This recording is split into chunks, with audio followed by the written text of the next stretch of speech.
Баршаңызға қайырлы күн. Бүгін өте оңай жасалатын алмалы пирог дайындаймыз. Яблочный пирог деп айтады. Өте әдемі, өте дәмді шығады және жасау жолы да оңай. Ең алдымен менің каналыма тіркеліп, каналымды қолдап, қоңыраушаны басып қойды ұмытпаңыздар. 3 алмамызды жуып тазалап, сыртын ашып, кубиктеп, төртбұрыштап осылай турап аламыз. Бір ыдысқа салып, туралған алманы үстіне лимонның ортасынан бөліп, согын құямыз. Және бір қасық ұн салып, жақсылап араластырып, бір шетке қоя тұрамыз. Енді қамырын дайындаймыз. 4 жұмыртқаны ыдысқа салып, миксерлейміз.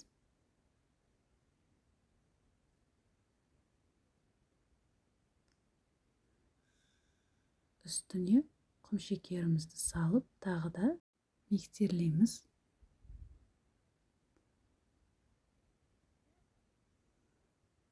Енді оның үстіне шай қасықпен бір қасық разрыхлитель қопсытқыш салып, жақсылап тағы да миксерлеп, ең соңында үстіне ұнды електен өткізіп отырып, тағы да миксермен жақсылап араластырып аламыз. Осы пирогтың ингредиенттерінің барлығын описание бөліміне жазып қалдырып кетемін. Сұрақтарыңыз болса, комментария бөліміне қоя кетіңіздер, мен міндетті түрде жауап қалдырамын.